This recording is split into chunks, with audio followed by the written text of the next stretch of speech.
मेरा नाम है सौरभ भट्ट, विदेशगामी पोत का द्वितीय मेट, और यह है आपका पॉडकास्ट हिंदी में।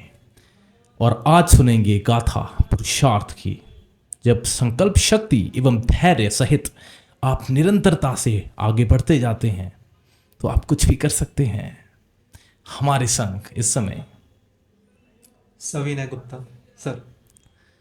सविनय जी, जो डेक कैडेट जहाज पे चढ़ने ही वाले हैं, कितनी उम्र में आपने ये कहानी शुरू करी? सर 19 इयर्स का था मैं तब start 19 कर साल रहा था। में 19 साल में आपकी 12वीं हो गई थी। Yes sir. उसके पश्चात क्या हुआ? सर मेरी जो 12th पास हुई थी वो 2020 में हुई थी, तो उस टाइम कोविड आ गया, तो लॉकडाउन लग गया, सब कुछ रुक सा गया, तो मेरा रिजल्ट भी लेट आया। जुलाई अगस्त में मेरा रिजल्ट आया था। उसके बाद मैंने सोचा कि मैं स्टार्ट करता हूँ और मर्चेंट नेवी को ज्वाइन करता हूँ। पर सर मेरे साथ ऐसा हुआ कि मेरे फादर पहले तो एग्री नहीं करा कि तू नहीं जाएगा इसमें, कि तू एक लौता लड़का है क्यों जाएगा। फिर उसके बाद मैंने फादर को मनाया जैसे तैसे, पर फिर फादर की तबीयत बहुत ज़्यादा ख़राब हो गई, तो उनको स्लिप डिस्क हो गया था, जिसकी वजह से ना वो मूव नहीं कर पाते थे, तो उनको फिजियोथेरेपी के लिए लेके जाता था। तो मैंने उस टाइम पीरियड में मैंने बीएससी ज्वाइन कर ली, ताकि मेरे पे एक बैकअप ऑप्शन रहे। आपका कहने का मतलब है आपने प्री सी ट्रेनिंग भी शुरू कर ली थी? नहीं करी थी सर। आपने बीएससी शुरू कर ली थी? BSc graduation in PCM. BSc graduation PCM शुरू कर ली थी, लेकिन लक्ष्य आपका डीएनएस ही था। Yes sir. हम्म। फिर उसके बाद ऐसा हुआ कि फादर थोड़े ठीक हुए, तो फिर मैंने दोबारा स्टार्टिंग करने की सोची। फिर ऐसा हुआ कि मेरा और मदर का एक्सीडेंट हो गया जब मैं बीएससी सेकेंड ईयर में था। तो फिर मैं मदर के साथ थोड़ा लग गया कि उनकी रिकवरी में हेल्प करूं।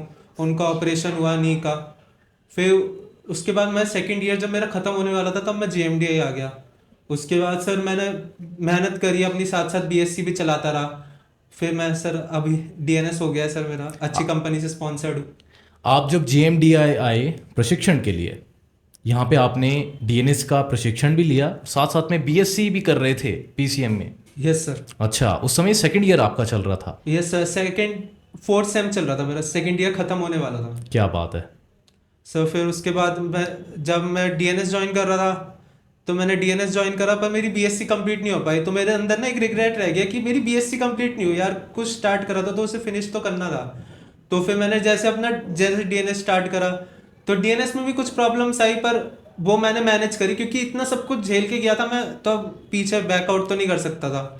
तो उसके बाद जब मैं आया घर, तो मेरे साथ कहते हैं ना कि जिसका कोई नहीं होता उसका भगवान होता है, तो मेरे साथ यही हुआ। जब मैं आ रहा था तो कॉलेज की छुट्टियां पड़ गई, तो वो पेपर पोस्टपोन होके आगे बढ़ गया, बीएससी वाला। अच्छा। तो फिर मेरे लिए अच्छा हुआ कि मैं जब घर आ गया, फिर उसके बाद भी मुझे एक वीक मिला प्रिपरेशन करने का। मैंने उसमें प्रिपेयर करा, अपना पेपर दे के आया और मैं पास हो गया। मेरे पास बीएससी की डिग्री भी होगी मेरी। तो जब आप डीएनएस करने गए थे, उस समय कितनी आयु थी आपकी? सर मैं 22 का था। 19 में आपने 12वीं करी, डीएनएस करते जाते जाते 22 साल के आप हो गए, और अब डीएनएस पूरी हो गई है, जहाज़ पे चढ़ने वाले हो। अब उम्र कितनी है? 23। बहुत अच्छा, काफ़ी लंबा आपका सफ़र रहा। डीएनएस में आप बता रहे थे वहाँ पे अलग समस्याएं, वहाँ तो सब कुछ ठीक था, वहाँ तो अब तो सब कुछ हो ही गया। सर कुछ ऐसा हुआ था कि मेरे साथ ऐसा हुआ था कुछ ना, फादर मेरे एग्री नहीं थे जब तक मैं डीएनएस ज्वाइन कर रहा था, कि तू मत जा मत जा, कि तो मैंने उनको समझाया कि जाने दो, कुछ अच्छा करूँगा अपने लिए और अपने आगे आने वालों के लिए। तो तब भी नहीं मान रहे थे वो। तो फिर मैंने बोला जा रहा हूँ मैं। तो 2-3 दिन बाद ऐसा हुआ कि मैं एडजस्ट कर ही रहा था, कि जो डीएनएस का स्टार्टिंग का पीरियड होता है थोड़ा एडजस्टिंग वाला होता है, कि आपको एडजस्ट करना है धीरे बिल्कुल धीरे। बिल्कुल। तो उस टाइम पे ना आपको बिल्कुल ही फोकस्ड रहना है, सब कुछ करना है। निश्चित ही। पर ऐसा हुआ, मेरे फादर का एक दिन रात को फ़ोन आया, तो उन्होंने बोला यार तेरे बिना अजीब सा हो रहा है बहुत ज़्यादा, कि इतने साल उनके साथ रहा हूँ है ना, और बहुत कुछ देखा भी है साथ में, इतना सब कुछ करा है, सब कुछ देखा है जी। तो फिर वो थोड़े इमोशनल हो गए, तो मेरा दिमाग खराब हो गया। मैंने बोला यार जब फादर ही नहीं खुश है तो मैं ये करके भी क्या करूँगा। तो जी। फिर मैंने अगले दिन गया प्रिंसिपल सर के पास और मैंने बोला सर मुझे जाना है घर वापस।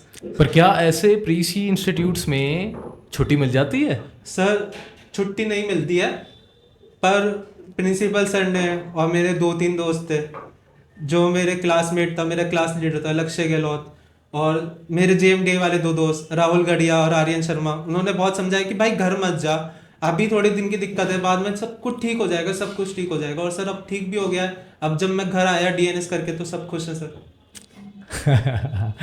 तो समय के साथ साथ सब ठीक हो जाता है।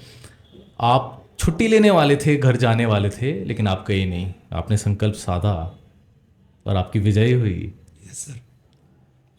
तो 19 साल की उम्र में यदि किसी युवक को ऐसी समस्याएं आती, इन चुनौतियों का सामना करना पड़ता, घर वालों का कोई सहयोग नहीं और हाथ से हो रहे, क्या वो भी इस प्रकार से डटा रहता?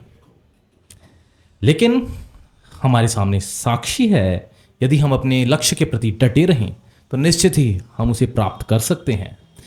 तो आपको मेरा सलाम। Thank you sir. आप बहुत लोगों के लिए प्रेरणा के स्रोत हैं। याद रखें, आप जो भी कर्म कर रहे हैं वो मात्र आपका जीवन नहीं बदल रहा, आप अपनी तरंगे कुल ब्रह्मांड में छोड़ते जा रहे हैं। आप कल को किसी के लिए प्रेरणा के स्रोत बन सकते हैं और किसी का जीवन बदल सकते हैं। इसीलिए चरैवेति चरैवेति, चलते जाएं, चलते जाएं।